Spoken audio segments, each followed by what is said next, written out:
The accusation was made while Lydia Mercer was fastening Lady Wycliffe's mourning brooch into its velvet case. Mr. Percival Wycliffe stood in the doorway with the housekeeper, the parish constable, and 3 servants arranged behind him like witnesses summoned before a trial. He asked Lydia to open her trunk. When she did, the missing silver brooch lay beneath her folded chemises. For 11 years, Lydia had been companion to Percival's aunt, reading to her when cataracts blurred the page, and helping her identify people by voice, tread, and silhouette. In the last 2 years, when Lady Wycliffe could distinguish only light from darkness, Lydia had also kept the brass reading lens clean, measured the oil in shaded lamps, and marked the precise angle at which daylight fell across her mistress's writing desk. She knew how glass bent light because Lady Wycliffe had insisted that dependence need not mean ignorance. None of it helped when Percival lifted the brooch between finger and thumb. Lydia said that her trunk had been locked. Percival replied that thieves often remembered locks only after being caught. The housekeeper would not meet her eyes. The constable, embarrassed but obedient, searched the rest of her belongings and found nothing. Percival declined to prosecute if Lydia left before sunset and surrendered the £11 in wages still owed to her. A criminal charge, he observed, would make another position impossible. It was already impossible. In 1878, a companion without a character was a woman with no respectable door left open. Lady Wycliffe had been buried 6 days earlier. Her solicitor, Mr. Hales, arrived before Lydia could be driven away and insisted upon reading a codicil overlooked at the formal gathering. It granted Lydia a freehold cottage and disused lighthouse at Gannet's Scar on the Northumberland coast, together with its fixtures, subject to unpaid parish rates of £3 8 shillings. Percival laughed. The beacon had been condemned since the cliff road shifted 12 years before. Its roof leaked, the lantern was broken, and local people blamed its final keeper for the wreck of the Mercy Bell. "My aunt has left you a debt with walls," he said. Then, in a softer voice meant to resemble kindness, he offered Lydia £5 for the deed. She noticed that he had known the amount of the arrears before Mr. Hales stated it.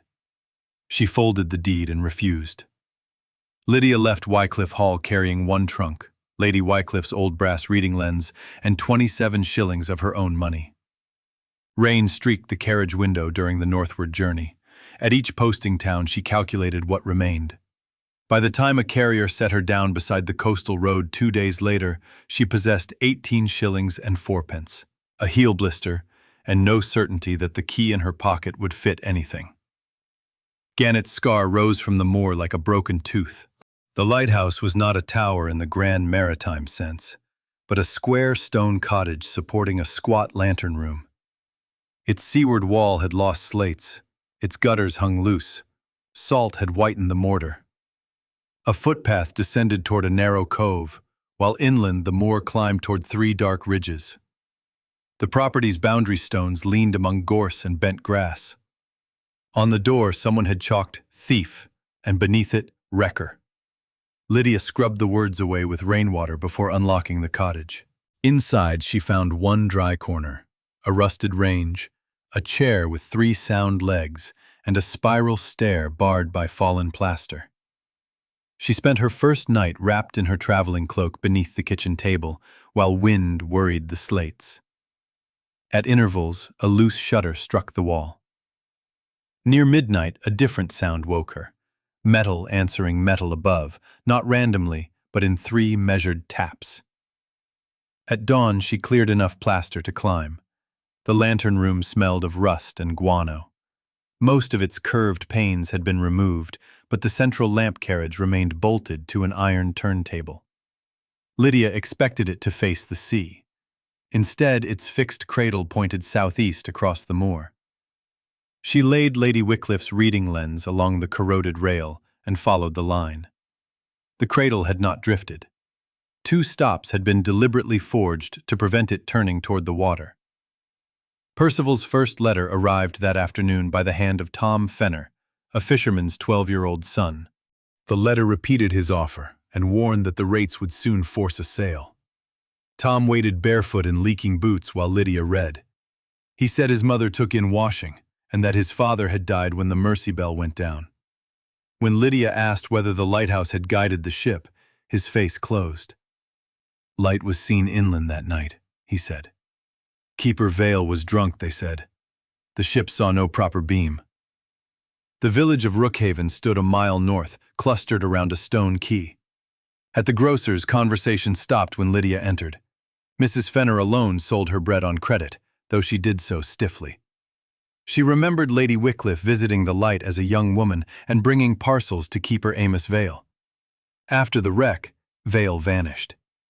The authorities sold the removable lens panels and extinguished the station. Lady Wycliffe acquired the cottage years later for reasons no one understood.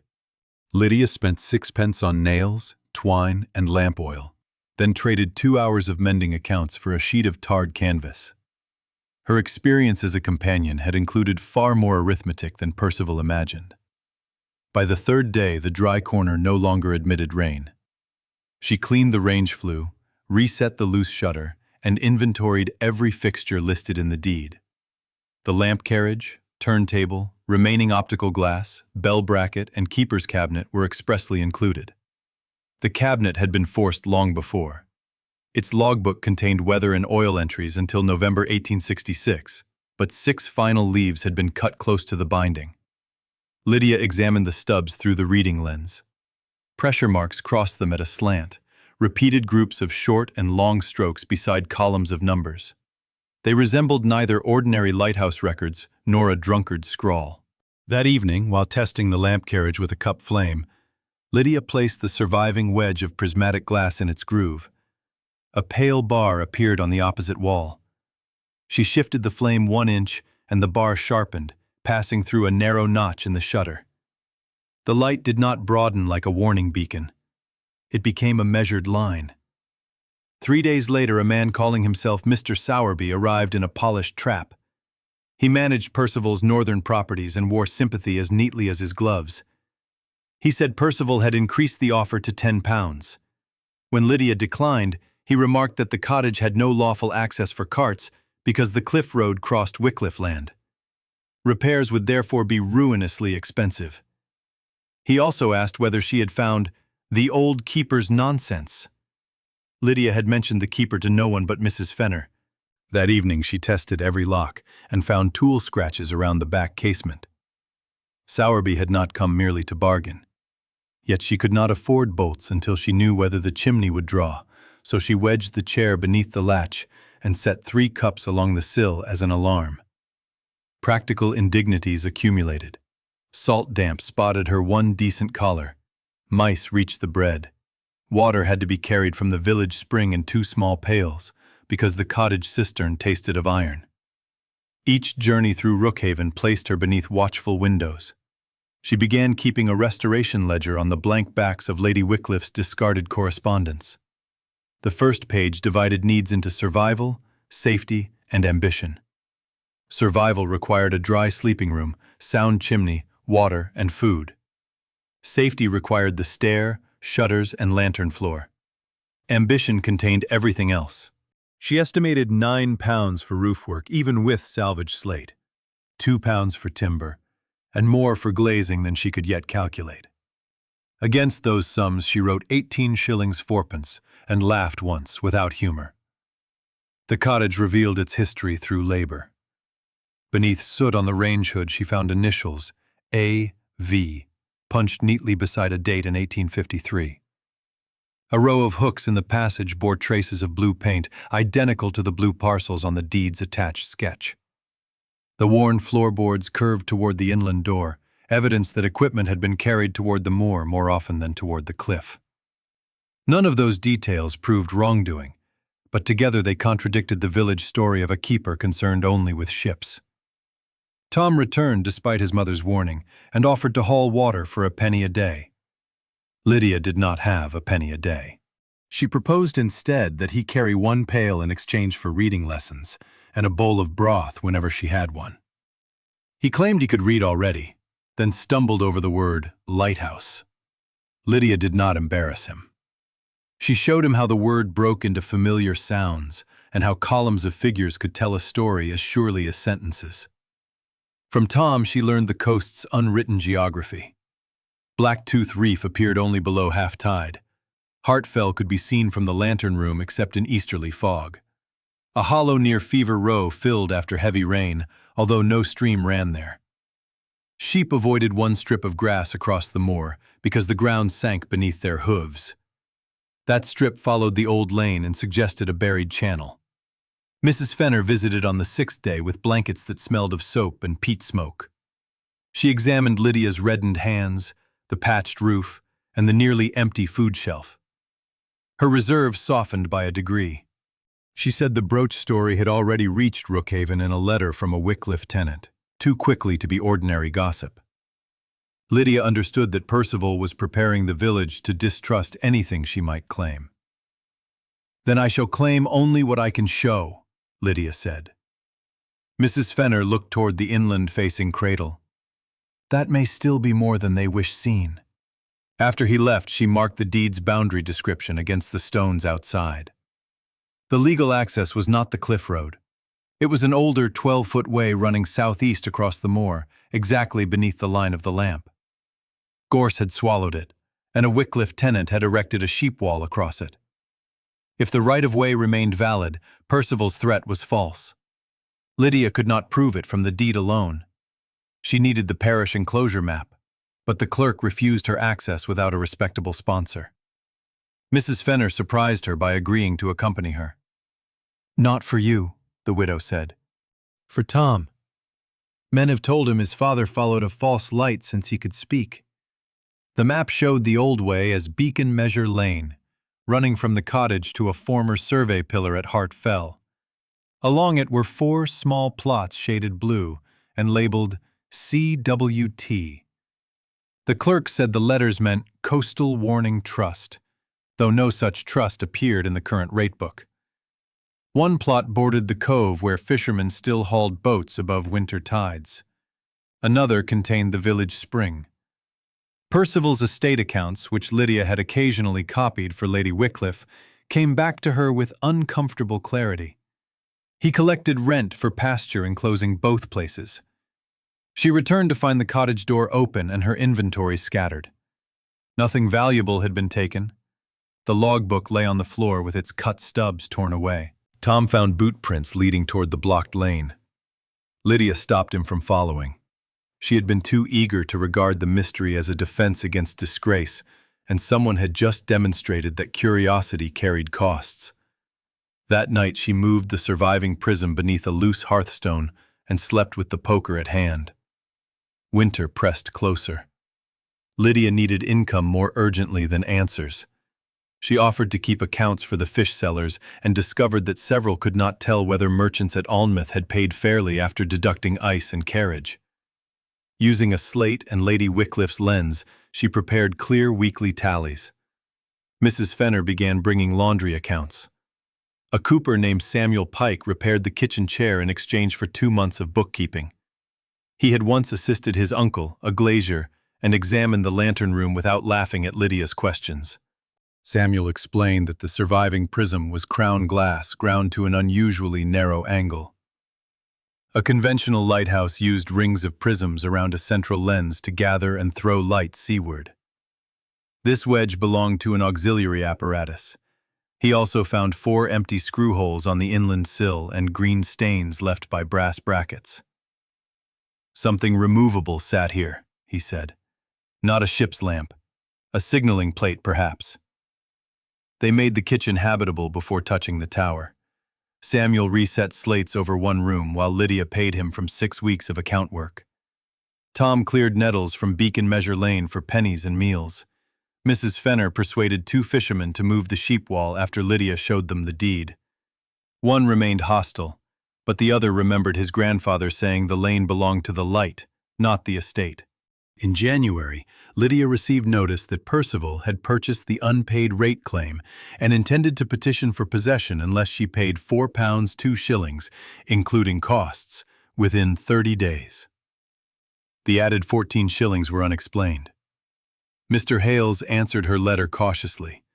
Percival could acquire the debt, but title would not pass without process. Lydia sold her best dress for £1.09, postponed chimney work, and accepted every account she could obtain. The strain exposed her limitations. She transposed 2 figures in a fish merchant's bill and accused him of withholding 8 shillings he had paid. When he produced the receipt before half the key, Lydia apologized publicly and corrected every copy at her own expense. The humiliation burned, but the merchant later brought her 3 months of records. "A cheat hides," he said. "You stood there." By the deadline, she had £3.17. Mrs. Fenner offered the rest from money saved for Tom's boots. Lydia refused until Tom, listening at the door, said his feet would remain the same size until spring. She accepted 5 shillings as a loan and paid the rate claim directly to the parish, denying Percival the leverage he expected.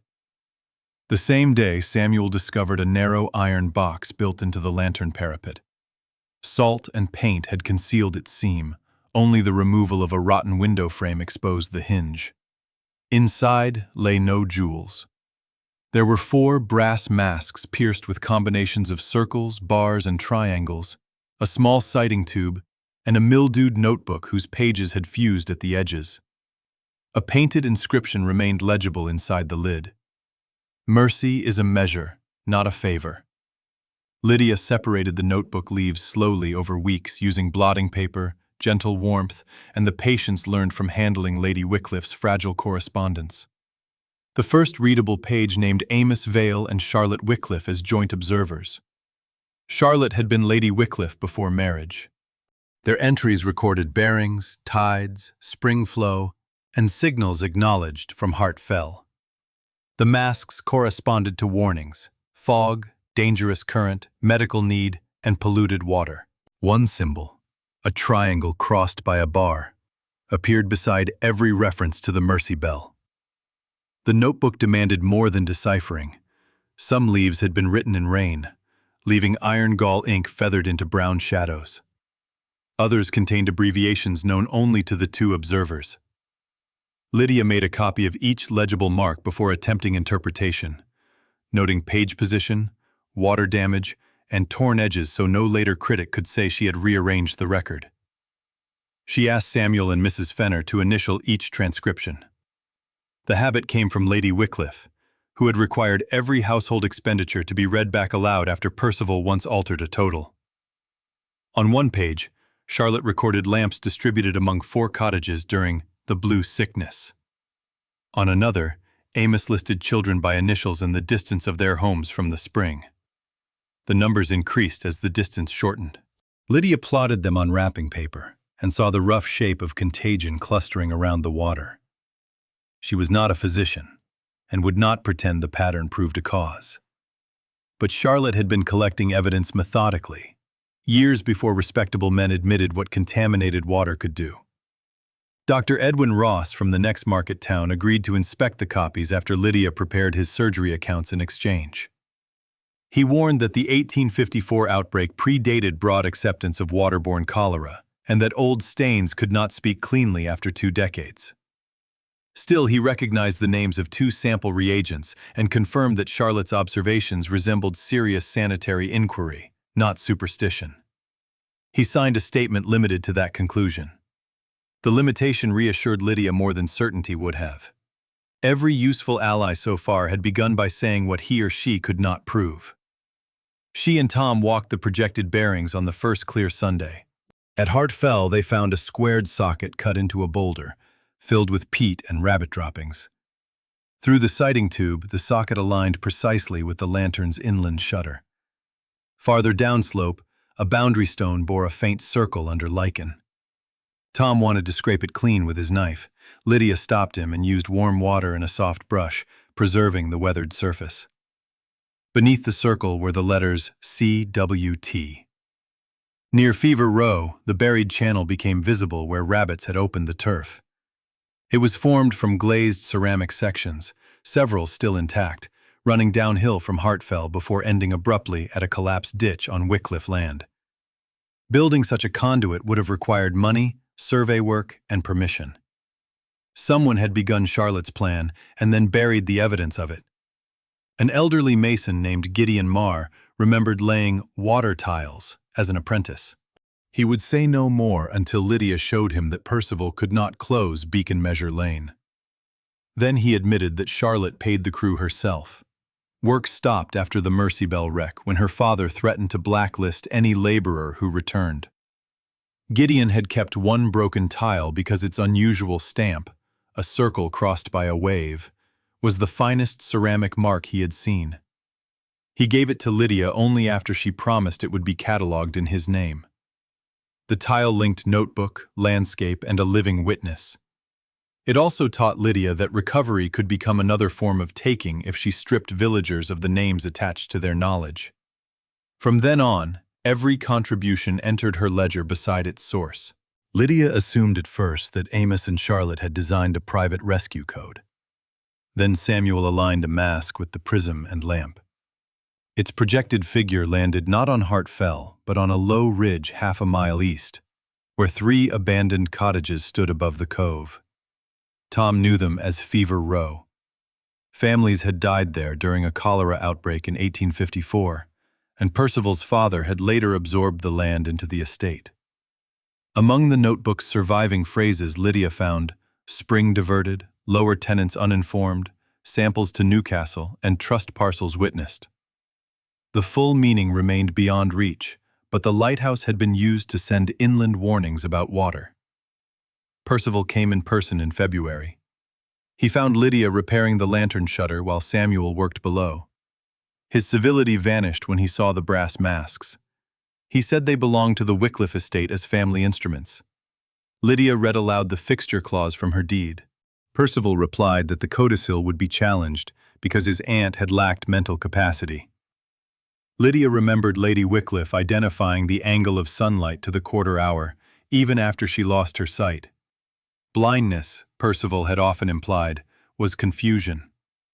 Lydia asked why, if he believed the cottage worthless, he had traveled 60 miles in winter to inspect its fixtures. He offered £50.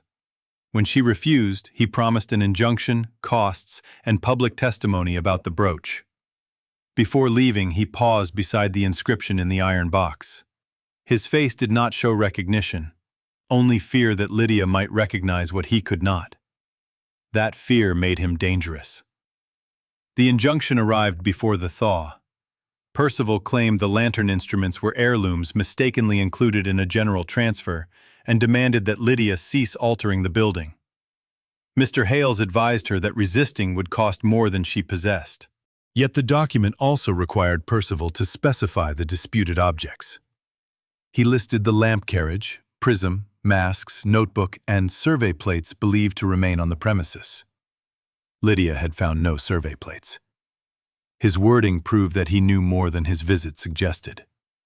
She sent a copy to Mr. Hales and hid the originals in Mrs. Fenner's flower chest.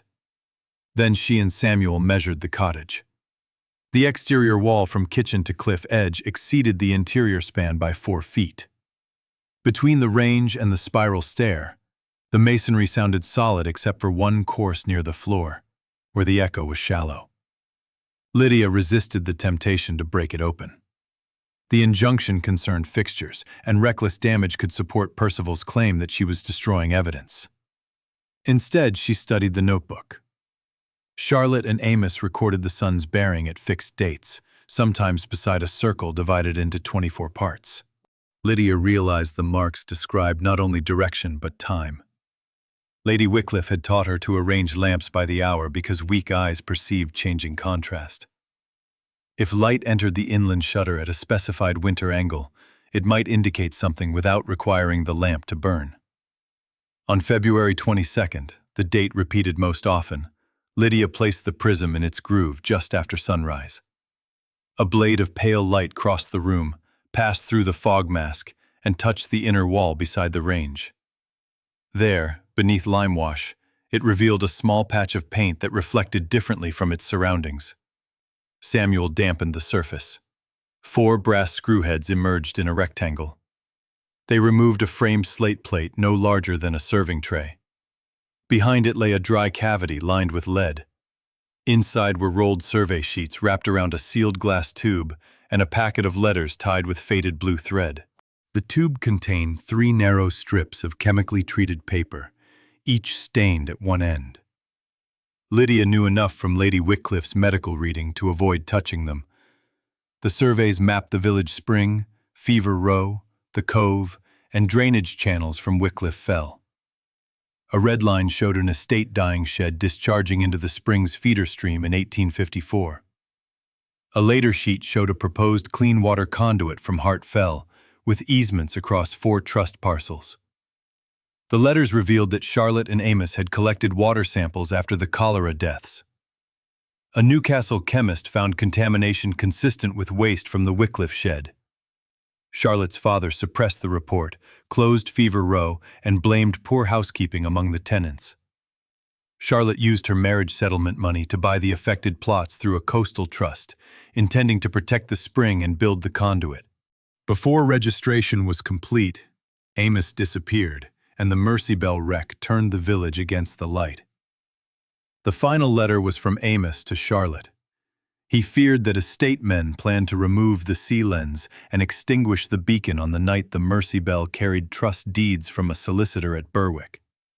He had therefore set the inland apparatus to signal Hart Fell, where a mounted observer could summon help. If the sea lamp failed, he wrote, it would not be by his hand. There was no deed in the cavity. The survey plates established purpose, not ownership. Nor did they clear Lydia of theft. Still, the pattern sharpened. Percival's family had profited from land meant to secure clean water, and the wreck had buried the legal transfer. Samuel wanted to take the papers immediately to the magistrate. Lydia refused. The stains on the chemical strips needed competent interpretation. The letters needed handwriting comparison, and the trust needed a legal existence. A dramatic accusation unsupported by chain and record would let Percival call every item a forgery planted by a disgraced thief. Their caution did not prevent disaster. 2 nights later, smoke woke Lydia in the kitchen. Fire crawled up the stair from oil-soaked rags piled beneath the lantern carriage. She dragged the water tub to the steps, but heat drove her back. Tom, who had been sleeping near the range after a late storm made the village road impassable, ran barefoot through sleet to ring the key bell. Samuel and 6 fishermen arrived with buckets. They saved the cottage, but the lantern roof collapsed inward. 1 brass mask warped. Lydia's left hand blistered when she pulled the notebook box from a burning shelf. The hidden cavity remained closed, its lead lining protecting the papers, though water soaked the kitchen and spoiled her winter food. On the moor, Tom found a broken coat button stamped with the crest used on Percival's estate livery. Lydia stopped him from displaying it at the key. A button proved presence, not arson. She wrapped it, noted where it was found, and asked Mrs. Fenner and Samuel to sign the notation. Percival publicly offered timber for repairs. Lydia rejected the gift but kept his letter. His private action came through Sowerby, who swore that Lydia had started the fire by operating a condemned lamp and petitioned the magistrate to declare the structure unsafe. The order gave her 14 days to shore the lantern floor or vacate. For the first time, Lydia considered selling. Her hand prevented writing. Her account customers had gone elsewhere during the fire's aftermath. The roof required timber, slate, iron straps, and paid labor. £50 would buy a modest room inland and perhaps a sewing machine. No mystery was worth Tom's life or Mrs. Fenner's savings. Mrs. Fenner listened without rebuke. Then she brought the coat Tom had worn on the night of the blaze.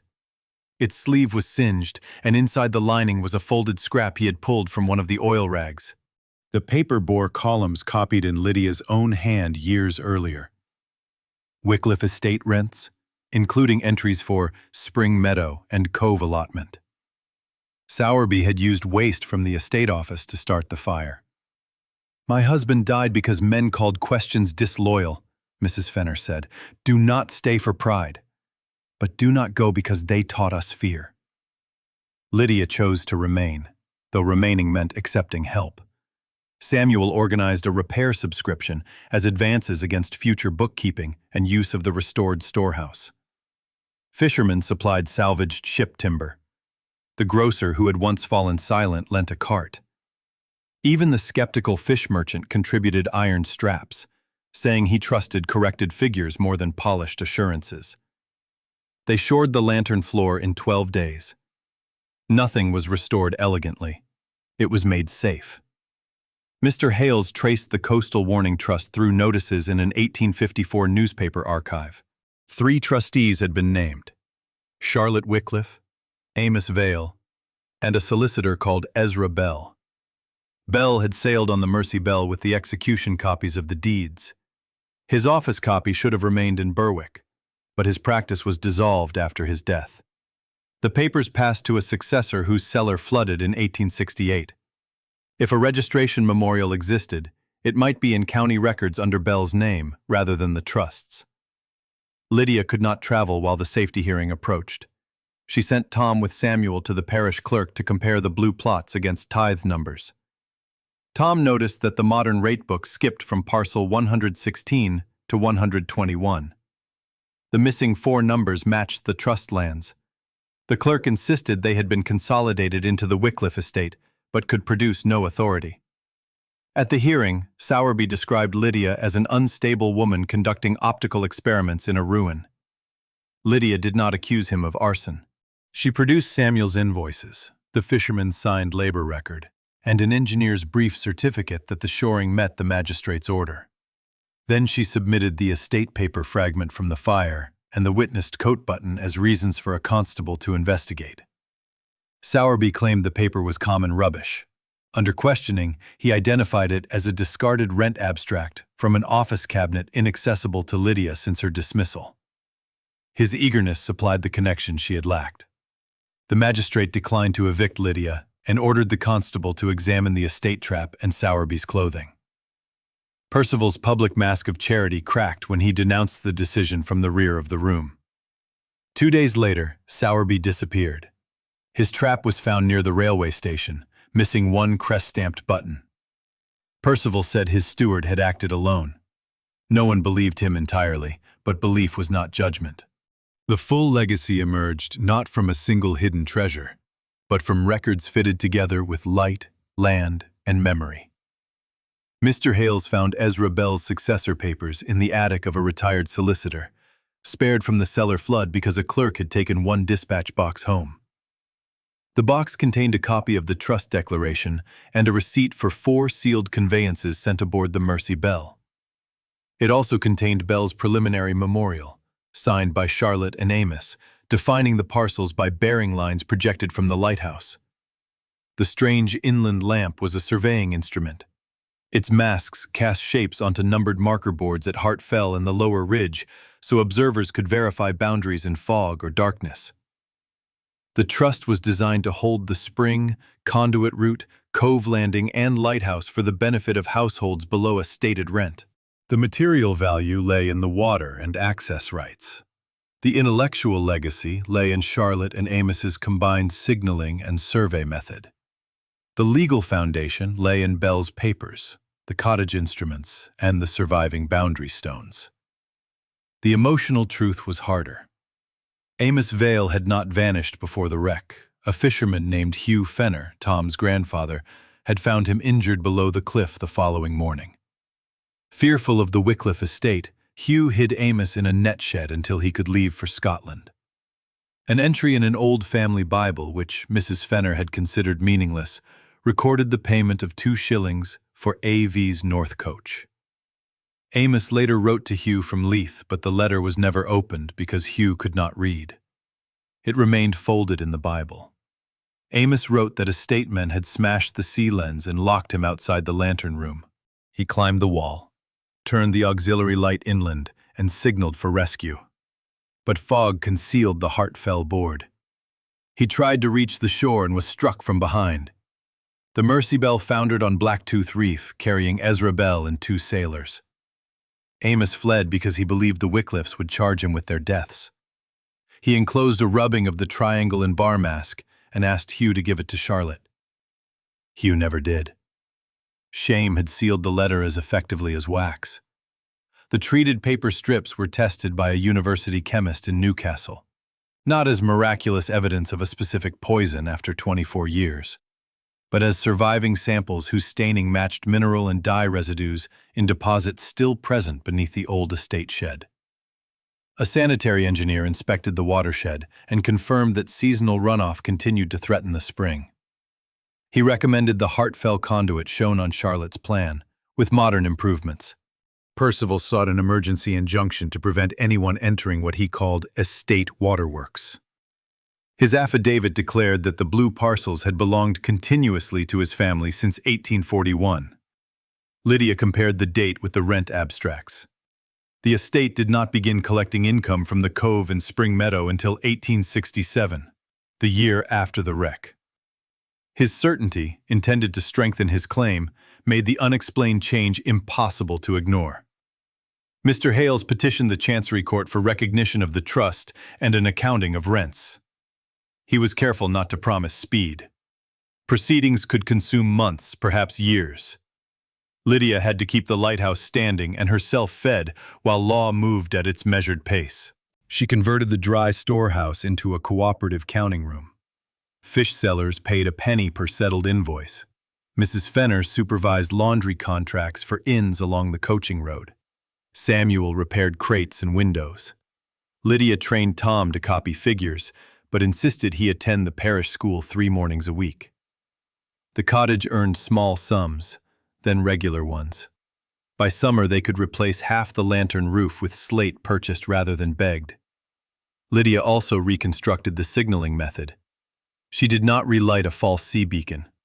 With approval from the Coast Guard, she installed a shielded inland lamp and used the surviving masts to send practice signals to a temporary board on Hartfell. The triangle crossed by a bar meant water unsafe. A circle meant medical aid. The system was simple enough for distant recognition and precise enough to verify line and parcel. During the first public demonstration, the warped mask threw a blurred symbol.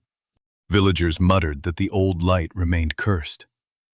Lydia stopped, adjusted the prism by the fraction marked in Charlotte's notebook, and tried again. A clear circle appeared on the board. It was not spectacle, but proof. The notebook, instrument, landscape, and memorial described one functioning system. Percival's defeat came through his need to control appearances. He arranged a public meeting at Rookhaven's assembly room, announcing that he would donate a new village pump if residents renounced the alleged trust. He expected gratitude to outweigh old papers. Lydia asked permission to answer, and he granted it because refusing a disgraced companion before the county reporter would look cowardly. She brought no hidden fortune. On a long table, she placed the deed to the lighthouse, Bell's trust copy, the parish map, the missing parcel sequence, Amos's letter, the charred rent abstract, and Charlotte's survey. Each item had a named source and witness. Mr. Hales explained their legal relationship. The sanitary engineer described the contaminated runoff.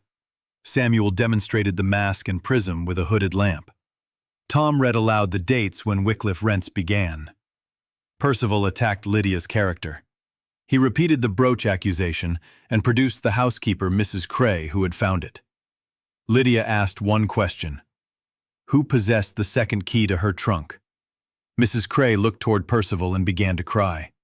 She testified that Sowerby had ordered her to place the brooch and promised her son a tenancy. Percival had watched from the passage. After Lady Wycliffe died, he searched repeatedly for papers concerning the lighthouse, convinced his aunt had hidden evidence of an old claim. He did not know exactly what existed.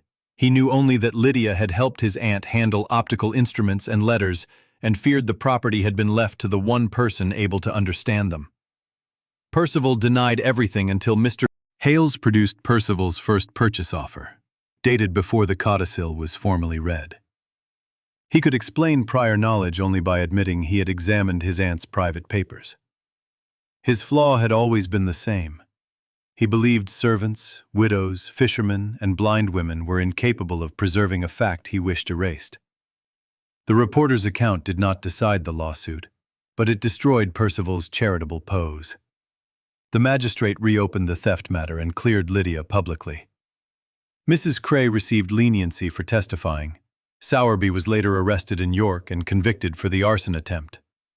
Evidence that Percival had directed the fire remained insufficient for a criminal charge, but his false affidavit and interference with trust property brought costs, a formal rebuke, and removal from control of the disputed parcels. 9 months after the meeting, the court recognized the Coastal Warning Trust on the combined documentary and physical evidence. Because the original trustees were dead, new trustees were appointed. Mr. Hales, the parish rector, Mrs. Fenner, and Lydia. Percival's estate was ordered to repay a negotiated portion of improperly collected rents rather than an impossible sum that would take years to litigate. The payment funded the first stage of the Hartfell conduit. The cove remained common landing ground, the spring received a protected drainage boundary, and Beacon Measure Lane was reopened permanently. Recognition did not make construction simple. The first contractor proposed iron pipe far beyond the trust's means and expected the estate repayment to vanish into fees. Lydia compared his quantities with Charlotte's elevations and Samuel's measurements, then rejected the tender. A second plan reused sound ceramic sections above the contamination point and replaced only the fractured lower run. Gideon Marr, his hands stiff with age, trained 2 younger masons to seat the collars in clay and lime. The work took 5 months, paused twice for rain, and uncovered subsidence that consumed nearly all the contingency fund. When the trustees debated abandoning the final branch to Fever Row, Lydia argued that the empty cottages might one day house fishing families if clean water and lawful access returned. Mrs. Fenner supported her, but the rector worried about debt. They compromised. The cooperative advanced labor rather than cash, and the trust repaid it from future signal fees. Lydia spent mornings on accounts and afternoons carrying measurements along the trench. Her burned hand remained stiff in cold weather, forcing her to teach Tom how to hold the survey staff steady, and Samuel how to copy her smallest figures. The legal accounting also required restraint. Some villagers demanded every shilling Percival's estate had collected since 1867. Mr. Hales explained that uncertain records, deceased tenants, and litigation costs could swallow the trust's resources. Lydia negotiated from the amounts that could be proved. The settlement was less satisfying than punishment imagined in the assembly room, but it delivered land, water, repayment, and enforceable boundaries without risking another decade in court. Justice, she learned, sometimes arrived not as triumph, but as a document precise enough to survive the next dishonest man. Percival sold part of his northern estate to meet the judgment and costs. He never apologized. Through a solicitor, he offered Lydia £200 for a statement minimizing his role in the brooch affair. She returned the offer unanswered and entered the postage in her private account. Mrs. Cray's son kept his tenancy under the new owner, removing the last hold Percival had over her testimony. Sowerby served 18 months, and the estate office dismissed 2 clerks who admitted altering rent abstracts. No consequence restored the sailors or the years Amos lived under blame. But the machinery that had protected the lie no longer operated in silence. Lydia traveled once to Leith after Mr. Hales located Amos's burial record. He had died in 1871 under his own name, repairing harbor instruments. His landlady preserved a small box of tools because no relative claimed them. Among them, Lydia found a brass punch matching the symbols on the masks and a folded drawing of the Gannet scar lamp. She purchased the tools at their appraised value rather than accepting them as curiosities. Back in Rookhaven, they became part of a public cabinet with Hugh Fenner's letter, Gideon's tile, and copies of Charlotte's pages. The original legal papers remained in secure custody. That decision disappointed visitors hoping to see treasure. Lydia did not mind. The cabinet showed hands, measurements, corrections, and work interrupted. Its value lay in explaining how ordinary people had recognized danger and designed a remedy before authority was willing to listen. The trust did not make Lydia rich. Her cottage remained cold in east winds, and the lantern roof took another year to finish. But the counting room became a durable village business. Transparent tallies helped the fishing families bargain collectively with carriers. Mrs. Fenner earned a wage managing contracts. Samuel opened a glazing bench in the former oil room. Tom, wearing boots bought with his own copying money, apprenticed to the sanitary engineer while continuing his lessons. Lydia used Charlotte's designs to create a coastal signal service for medical emergencies and polluted water warnings. Other villages requested copies of the masks, and fees supported maintenance of the conduit. Charlotte and Amos were credited together in every printed instruction.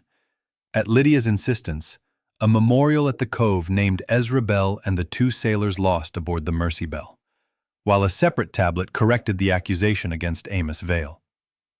Lady Wycliffe's final role became clear when Mr. Hales opened a letter she had entrusted to him for delivery, only if the trust survived challenge. She confessed that as Charlotte she had lacked the courage to defy her father after the wreck. She married, lived comfortably, and allowed Amos's name to bear the disgrace. In old age she recovered Bell's preliminary records and placed the lighthouse in Lydia's hands because Lydia measured light patiently, kept exact accounts, and never mistook blindness for stupidity. Charlotte asked no forgiveness she had not earned.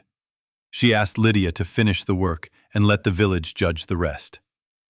Lydia read the letter alone in the lantern room. Vindication did not erase the day her trunk was opened before the servants, nor did restoration turn betrayal into gratitude. She remained angry with Charlotte for waiting so long. Yet she understood that a legacy could include failure honestly named, provided another person was given the means to repair its consequences. On the 2nd anniversary of Lydia's arrival, clean water ran from the Hartfell conduit into a stone trough at Rookhaven. Children crowded around it despite the winter cold. The inland lamp shone at dusk, its circle signaling that the water had passed inspection. Seaward, the lantern remained properly dark, except for the authorized Coast Guard light miles north. No ship would mistake Lydia's beam. She stood beside Mrs. Fenner on the reopened lane as Tom acknowledged the signal from the ridge. Behind them, the lighthouse cottage held a sound roof, a warm counting room, and shelves of copied surveys available for public inspection. Not every villager had changed. One old fisherman still crossed the road rather than greet her.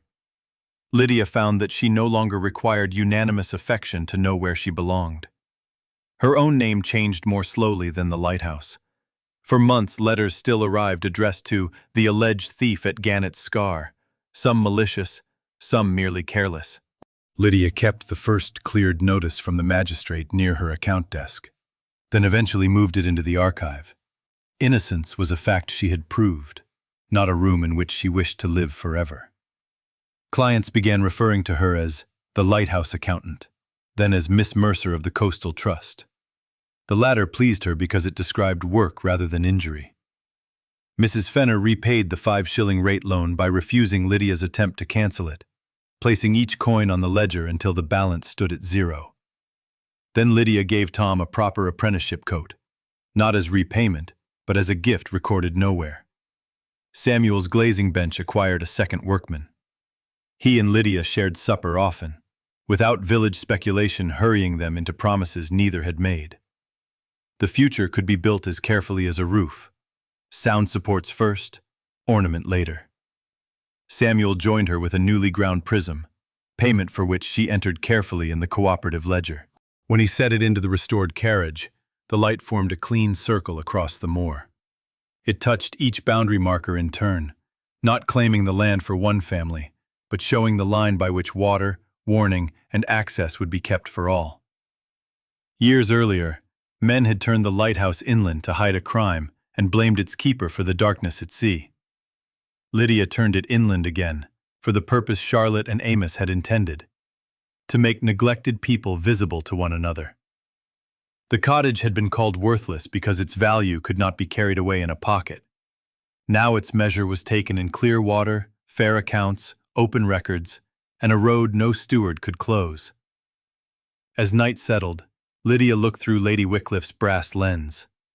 The distant circle sharpened. Tom raised his lantern from Hartfell, one steady answer across the cold, and Lydia lowered the lens only after she had seen the signal returned. Below, water moved through Charlotte's finished channel with a quiet sound, almost lost beneath the wind. Lydia heard it nonetheless. Not absolution, not fortune, but useful work continuing after every witness had gone home.